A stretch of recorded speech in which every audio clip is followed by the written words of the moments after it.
கட்டாய வரி விதிப்பு, கண்காணிப்பு என்பது மட்டுமல்ல, மக்களுடைய சேமிப்பு, சம்பளம், சிறு வணிகர்களிடம் புழங்கும் பணம் அனைத்தையும் இந்த வங்கிக்குள்ள கொண்டு போய் சேர்ப்பதுதான் இவர்களுடைய நோக்கம். பணப்பொருளாதாரத்திலிருந்து வங்கி பொருளாதாரத்துக்குன்னா என்ன அர்த்தம்? மக்களுடைய பணம் வங்கிக்கு போகிறது, வங்கி பணம் மல்லையாவுக்கு போகுது. மல்லையாவை மட்டும்தான் உங்களுக்கு தெரியும். 2013-2015 இடையில 1,20,000 கோடி ரூபாய் வாராக்கடன்களை அரசு வங்கிகள் தள்ளுபடி செஞ்சிருக்கு. 1,20,000 கோடி ரூபாய் வராக்கடன். அது நூற்றுக்கணக்கான மல்லையாக்கள்.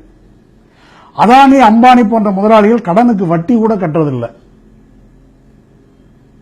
கடனுக்கு வட்டி கட்டலன்னா அது வராக்கடன் கணக்கில் வந்துடும் என்பதனால் அரசு வங்கியினுடைய நிர்வாகிகள் என்ன செய்கிறார்கள்?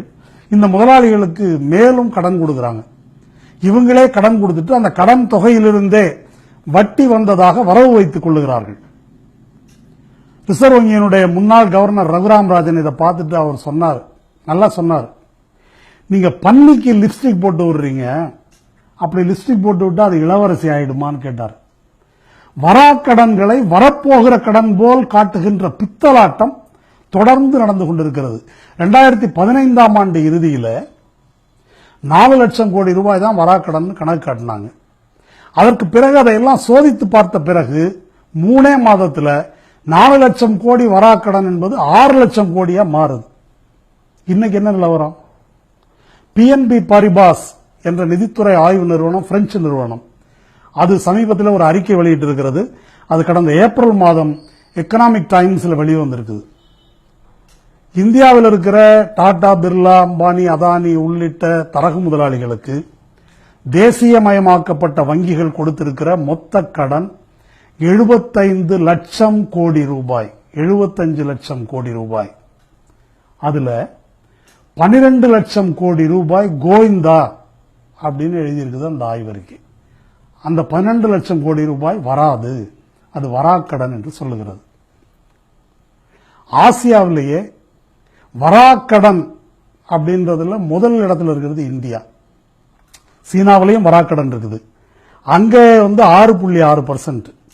தென்கொரியாவில் 5.8%, தாய்லாந்துல 2.4% வராக்கடன், இந்தியாவில் 16.1% வராக்கடன். பணப்பொருளாதாரத்திலிருந்து வங்கி பொருளாதாரத்துக்கு மாறுங்க, வங்கி பொருளாதாரத்துக்கு மாறுங்கன்னு சொல்றாங்க. ஆனால் வங்கிகளில் நம்முடைய சேமிப்பு பணம் அல்லது ஓய்வூதியர்களுடைய பணம், இந்த பணத்துக்கெல்லாம் என்ன பாதுகாப்பு? அது யார் கட்டுப்பாட்டில் இருக்குது? ஒரு அதிர்ச்சியூட்டும் விவரத்தை கேளுங்க. அனில் அம்பானிக்கு இந்தியாவினுடைய தேசியமயமாக்கப்பட்ட வங்கிகள் கொடுத்திருக்கிற கடன் 1,21,000 கோடி ரூபாய். அதுக்கு ஆண்டுக்கு அவர் கட்ட வேண்டிய வட்டி 8,299 கோடி ரூபாய். இவ்வளவு பெரிய தொகையை கடன் வாங்கணும்னா அவருடைய நிறுவனம் எவ்வளவு தொழில் பண்ணணும்? 1,21,000 கோடி ரூபாய் கடன் வாங்கணும்னா டர்ன் ஓவர் எவ்வளவு இருக்கணும்? ஆனால் அனில் அம்பானியினுடைய மொத்த விற்று முதல் ஆண்டுக்கு 9,848 கோடி ரூபாய். 9,848 கோடி ரூபாயை ரொட்டேஷன் பண்ணிக்கிட்டு 1,21,000 கோடி ரூபாய் கடன் வாங்க முடியுமா? ஒரு 10,000 ரூபாய் கடன் வாங்குவதற்கு ஒரு சிறு தொழிலதிபரோ, வணிகரோ, இல்ல ஒரு விவசாயியோ என்ன பாடுபட வேண்டியிருக்கு வங்கிகளிடம்? வராக்கடன் அப்படின்ற பேர்ல இப்படி கொள்ளை நடந்திருக்கிறது. ஆனால் சுமார் 7.5 லட்சம் கோடி ரூபாய் இப்ப இவங்க கணக்குப்படியே அந்த வராக்கடன் வாங்கிய முதலாளிகளுடைய பெயர்களை வெளியிட முடியாதுன்னு சொல்றார் மோடி. பணத்தை ஏமாத்தினவன் பேரை வெளியிட முடியாதுன்னு சொல்ற ஒரு பிரதமர், நான் கருப்பு பணத்தை மீட்கப் போகிறார் என்று சொன்னால் உங்களால் நம்ப முடிகிறதா? பணப்பரிவர்த்தனையை நிறுத்துங்க, வாங்க வங்கிக்கு, வாங்க வங்கிக்குன்னா அதுக்கு ஒரு அர்த்தம் தான் இருக்குது. பணத்தை ஏன் கையில் வச்சிருக்கீங்க? அதை அம்பானி கிட்ட கொடுங்க, அதானி கிட்ட கொடுங்க, அவங்க பத்திரமா வச்சுக்குவாங்க. இதான் மோடி சொல்ல வருகின்ற செய்தி. திருச்சியில ராம்ஜி நகர்னு ஒரு பகுதி இருக்கு. அது திருடர்கள், அங்க தொழில்முறை திருடர்கள் நிறைந்த பகுதி. அந்த திருடர்கள் பிக் பாக்கெட் அடிக்கிறது ஒரு முறை இருக்குது. இது பல இடங்கள்ல உங்களுக்கு தெரிஞ்சிருக்கும். இந்த கீழே கிடக்குது பாருங்க, 100 ரூபாய் பணம் உங்களுதா அப்படிம்பாங்க. நீங்க குறிஞ்சிங்கன்னா அடிச்சிருவாங்க பணத்தை, உங்க பணத்தை. அது போல இதோ பாருங்க உங்க கருப்பு பணம், அதை எடுத்து தருகிறேன்றாங்க. மக்கள் அதை பார்க்கறாங்க. அவர்களுடைய பணத்தை கையாடல் செய்து பனியா முதலாளிகளுக்கு வழங்குகிறார் மோடி. இதுதான் உண்மை. பாகிஸ்தான் புழக்கத்தில் விட்டிருக்கக்கூடிய கள்ள நோட்டுகளின் மதிப்பு 400 கோடி ரூபாய் என்று சொல்லுகிறது ரிசர்வ் வங்கி. இல்ல அது 2500 கோடி ரூபாய் என்று சொல்லுகிறது இன்டெலிஜென்ஸ் பியூரோ, மத்திய உளவு நிறுவனம். அது எதுவாகனாலும் இருக்கட்டும். ஆனால் இந்திய தரகு முதலாளிகள் வங்கிகளை ஏமாற்றி இருக்கும் தொகை 12 லட்சம் கோடி. 400 கோடி ரூபாய் கள்ள நோட்டை பிடிக்க போறேன் என்று சொல்லிவிட்டு தேசத்தையே தெருவில் நிறுத்தி இருக்கிறார் மோடி. 400 கோடி ரூபாய்க்கு இந்த தேசமே தெருவில் நிக்குது. 12 லட்சம் கோடி ரூபாயை ஏமாற்றிய, மோசடி செய்த அம்பானியையும் அதானியையும் அவரை போன்ற தரகு முதலாளிகளையும் ரோட்ல நிறுத்தி விசாரிக்க போறார் மோடி. இதெல்லாம் உண்மைகள். இது அத்தனையும் இருட்டடிப்பு செய்துவிட்டு ஊடகங்கள் மோடிக்கு வக்காலத்து வாங்குறாங்க. அது ஒரு கூலிப்படை மாதிரி செயல்படுகின்றன ஊடகங்கள். கருப்பு பணத்தை ஃபுல்லா ஒழிக்க முடியாதுங்க, முற்றிலும் ஒழிக்க முடியாம போகலாம். ஆனால் இந்த நடவடிக்கை கொஞ்சமாவது கருப்பு பணத்தை ஒழிக்குமா இல்லையா, கருப்பு பண பேர்வழிகளுக்கு கொஞ்சமாவது நெருக்கடி வருமா இல்லையா என்று கேள்வி எழுப்புகிறார்கள் இந்த ஊடக அறிவாளிகள். ஐயா, கொசு உற்பத்தி ஆகிற இடம், கொசு பண்ணை கூவம் ஆறு. அது மாதிரி கருப்பு பணம் உற்பத்தி ஆகிற இடம் கார்ப்பரேட் முதலாளிகள், அதிகார வர்க்கம். அந்த கூவம் ஆறுக்கு பாதுகாப்பா இருக்கிறாரு மோடி. அந்த மோடி வீதி வீதியா கொசுவை ஒழிக்கிறதுக்கு புகை போடுறேன்றாரு. பரவாயில்ல, அந்த புகையில ஒரு 10 கொசு சாகுதே, அந்த அளவுக்கு நம்ம வரவேற்கலாம் இல்லையா என்று கேட்கிறார்கள் இந்த அறிவுஜீவிகள். இது அயோக்கியத்தனம் இல்லையா? கொசு பண்ணையை பராமரிப்பவன் கொசு ஒழிக்கிறேன் என்று நாடகம் ஆடுவதை அம்பலப்படுத்துவதா, அல்லது 10 கொசுவாவது சாகுதேன்னு வரவேற்பதா? பேராசிரியர் பிரபாத் பட்நாயக் என்ற பொருளாதார வல்லுநர் ஒரு கேள்வி எழுப்பியிருக்கிறார். ரொம்ப ஒரு காமன் சென்ஸ் கொஸ்டின் சொல்லுவாங்களே, ஒரு சாமானிய மனிதன் சிந்தித்தா புரிந்து கொள்ளக்கூடிய ஒரு கேள்வி. ஒரு ஊர்ல ஒரு குற்றம் நடக்குது. போலீஸ் என்ன செய்யணும்? குற்றத்தை புலனாய்வு செய்து குற்றவாளியை கண்டுபிடிக்கணும். அதுதான் நடக்குது. ஆனால் மோடி என்ன செய்கிறார்? ஊரையே கொண்டு வந்து போலீஸ் ஸ்டேஷன்ல உட்கார வைக்கிறார், அடிச்சு விசாரிக்கிறார், அப்புறமா குற்றவாளியை கண்டுபிடிக்கிறாங்க. இப்படி ஏதாவது ஒரு புலனாய்வு எங்கேயாவது உண்டா? ஏனென்றால் கருப்பு பண பேர்வழிகள் யாருன்னு நம்ம பிரதமருக்கு தெரியலையா. நாங்க சொல்றோம், ஐஏஎஸ் ஐபிஎஸ் அதிகாரிகள், வருவாய்த்துறை அதிகாரிகள், வருமான வரித்துறை, விற்பனை வரித்துறை, ஆர்டிஓ ஆபீஸ், சுங்கத்துறை, கலால்துறை, தனியார் கல்வி நிறுவனம், தனியார் மருத்துவமனை, இன்னும் எவ்வளவு வேணும்? நமக்கு தெரிந்திருக்கிறது, ஆனால் நம்ம பிரதமருக்கு தெரியல. ஏன் திருப்பூர்ல கண்டெய்னரை பிடிச்சு கொடுத்தோமே, அந்த பணத்தின் கதை என்ன? கரூர்ல அன்புநாதனிடம் கைப்பற்றப்பட்டதே கட்டுக்கட்டாக நோட்டு, அதெல்லாம் என்ன உஜாலா வெள்ளையா? போலி மருத்துவக் கல்லூரிகளுக்கு அங்கீகாரம் அளித்து 2500 கோடி ரூபாய் பணத்தை தரையிலிருந்து கூரை வரைக்கும் ஒரு ஆள் அடுக்கி வச்சிருந்தான். பேப்பர்ல வந்துச்சு. கேத்தன் தேசாய் என்ற பேர், மெடிக்கல் கவுன்சில் ஆஃப் இந்தியாவுடைய சேர்மன். 2500 கோடி ரூபாய் பணம் மட்டுமல்ல, 1.5 டன் தங்கம். அந்த நபரை கைது செய்தார்கள். இப்ப அவர் வெளியே வந்துட்டார். அவர் மீது வழக்கு இருக்கிறது. ஆனால் அந்த கேத்தன் தேசாய் குஜராத்தை சேர்ந்த டாக்டர். குஜராத்தை சேர்ந்த அந்த கேத்தன் தேசாயை டாக்டராக அங்கீகரித்ததுடன் அகில உலக மருத்துவ கவுன்சிலுக்கு சிபாரிசு செய்தது மோடி கட்சியினுடைய குஜராத் அரசு. கருப்பு பணத்தை ஒழிக்கப் போகிற உத்தமர்களுடைய யோக்கியதை இது. இந்த நாட்டில் கருப்பு பண பேர்வழிகளுக்காகவே ஒரு கட்சி இருக்குதுன்னாக்கா இந்த பிளாக் மணி ஜனதா பார்ட்டி தான் அது. இவங்க காங்கிரஸ்காரன் பணக்காரனுக்கு வரி போட்ட போதே வரி போடக்கூடாது பணக்காரனுக்கு என்று குரல் கொடுத்த ஜனசங்க கட்சியினர். அப்பேற்பட்ட பணக்காரனுடைய ஊழியர்கள் இவர்கள். சேட்டுகளுக்கெல்லாம் ஒரு கட்சி உண்டு, மார்வாடிகள் பனியாக்களுக்கெல்லாம் ஒரு கட்சி உண்டு என்றால் அந்த சேட்டுகளுடைய தாய்க்கழகம் பாரதிய ஜனதா கட்சி.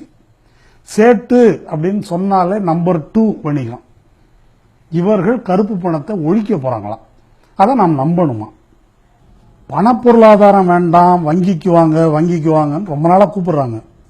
ஆனா மக்கள் வருவதில்லை. காரணம், இப்ப நான் சொல்வது போல இதை புரிந்து கொண்டு மக்கள் வங்கிக்கு போகாம இல்லை.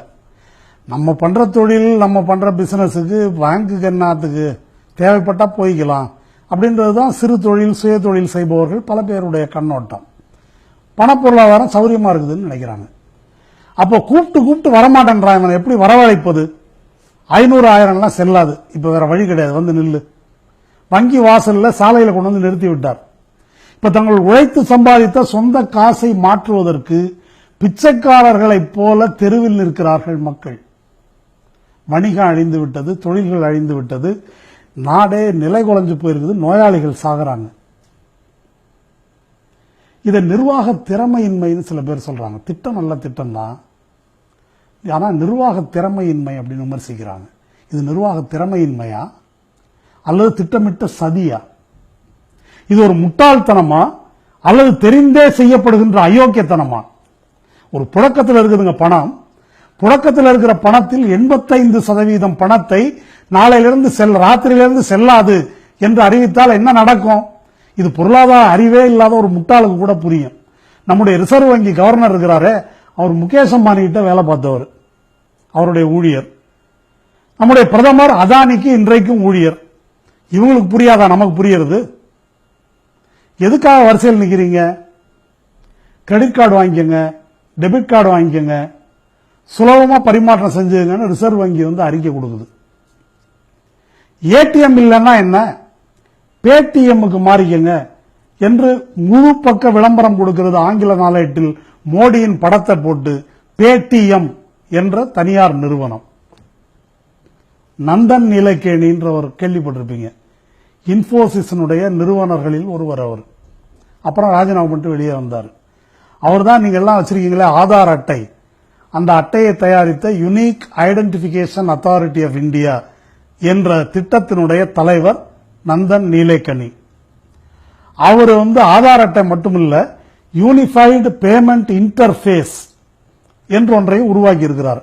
அது வந்து திறன் பேசி இருக்குல்ல, ஆண்ட்ராய்டு போன், அதன் வழியாக பணப்பரிமாற்றம், பணம் ஒரு செல்போன்ல இருந்து இன்னொரு செல்போனுக்கு பணத்தை அனுப்பிடலாம், இதுல இருந்து பேங்க்குக்கு அனுப்பலாம், பேங்க்ல இருந்து எடுக்கலாம். இப்படியெல்லாம் செய்வதற்கான வாய்ப்புள்ள ஒரு ஆப் செயலியை உருவாக்கியவர், அதில் உருவாக்குறதுல பங்காற்றியவர். மக்கள்லாம் இப்படி ரோட்ல நிக்கிறாங்களே, உங்களுடைய கருத்து என்னன்னு பத்திரிகை நிருபர்கள் போய் அந்த நந்தன் நீலேகனி கிட்ட கேட்கிறாங்க. அவர் என்ன சொல்றாரு? people will need to figure things out over the next few weeks. அடுத்த சில வாரங்களுக்குள் மக்கள் முடிவு செய்தாக வேண்டும். because the dislocation that will happen when people will not have their notes.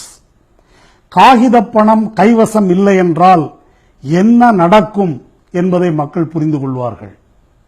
The retailer will not accept notes.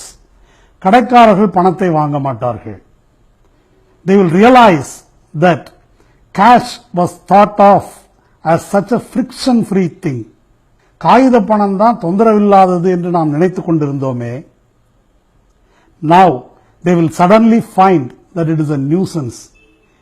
இதுதான் பெரிய தொந்தரவு என்பதை மக்கள் புரிந்து கொள்வார்கள்.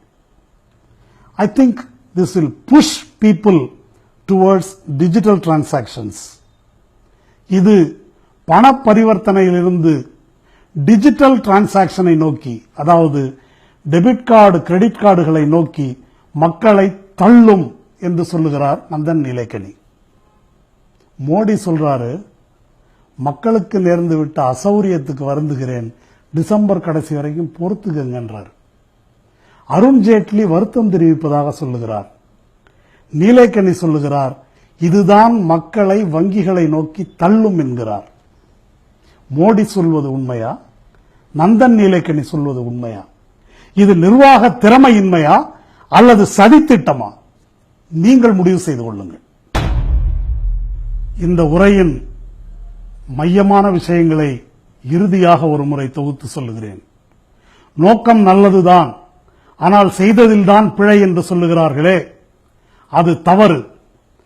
இந்த 500 1000 ரூபாய் நோட்டுகள் செல்லாது என்று மோடி அறிவித்திருப்பதற்கு வேறு உள்நோக்கம் இருக்கிறது என்று சொல்லுகிறோம். மக்களை வங்கி கணக்கு என்ற வலையில் சிக்க வைத்து அவர்களுடைய சேமிப்பு பணத்தை, வணிகர்களுடைய புழங்கும் பணத்தை அபகரித்து தரகு முதலாளிகளுக்கு வழங்குவது, பெரு முதலாளிகளுக்கு வரிவிலக்கு, சிறு தொழில் முனைவோருக்கு, சிறு வணிகர்களுக்கு அனைவருக்கும் வரி விதிப்பு, இதிலிருந்து அவர்கள் தப்பிக்க முடியாமல் சிக்க வைப்பதற்குத்தான் வங்கி கணக்கு. ஆதார் அட்டையையும் வங்கி கணக்கையும் இணைத்து மானியம் வெட்டுவதற்கான ஏற்பாடு, ரேஷன் மானியமோ அல்லது எரிவாயு மானியமோ இன்ன பிற மானியங்களோ வெட்டுவதற்கான சுலபமான ஏற்பாடு.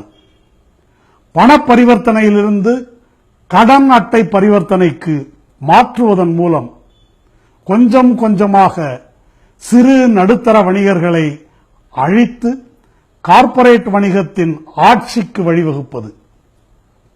4G ஆண்ட்ராய்டு போன், ஆதார் அட்டை, கடன் அட்டைகள் அனைத்தையும் இணைப்பதன் மூலம் குடிமக்களின் எல்லா நடவடிக்கைகளையும் அம்பானியின் கண்காணிப்புக்கும் அரசின் கண்காணிப்புக்கும் உட்படுத்துவது. இதுதான் நந்தன் நீலேக்கனியின் டிஜிட்டல் இந்தியா. இதுதான் ரிலையன்ஸ் ஜியோ அறிமுகத்தின் போது முகேஷ் அம்பானி கூறிய டிஜிட்டல் இந்தியா. இதுதான் மோடியின் டிஜிட்டல் இந்தியா அல்லது டிஜிட்டல் பாசிசம். அர்ஜென்டினாவில் இதுபோன்ற ஒரு வங்கி நெருக்கடி ஏற்பட்ட போது அதன் அதிபர் மக்கள் எழுச்சிக்கு பயந்து உயிர் தப்பி ஓடினார். கிரீஸில் வங்கி நெருக்கடி ஏற்பட்ட போது மக்கள் வீதியில் இறங்கி போராடினார்கள். அவ்வளவு ஏன், நம்முடைய பெங்களூருவில் ஆயத்த ஆடை தொழிலாளர்களுடைய தொழிலாளி வர்க்கத்தினுடைய சேம நல நிதியை முடக்குவதாக மோடி அரசு அறிவித்த போது பெங்களூரு நகரை நிறுத்தினார்கள். படிப்பறிவில்லாத ஏழை தொழிலாளர்களான ஆயத்த ஆடை தொழிலாளர்கள். அடுத்த கணமே மோடி அரசு அந்த அறிவிப்பை பின்வலிக்க வேண்டிய கட்டாயம் ஏற்பட்டது. ஏமாந்தது போதும், கேள்வி எழுப்புங்கள். இல்லையேல் 2002 குஜராத் முஸ்லிம்களுக்கு என்ன நடந்ததோ அது இந்த நாட்டு மக்கள் அனைவருக்கும் நடக்கும். கேள்வி எழுப்புங்கள், போராடுங்கள். உங்களை வீதிக்கு வரவழைத்து விட்டார் மோடி. வீதியில்தான் நாம் இதற்கு விடை காண வேண்டும். கேள்வி எழுப்புங்கள், போராடுங்கள்.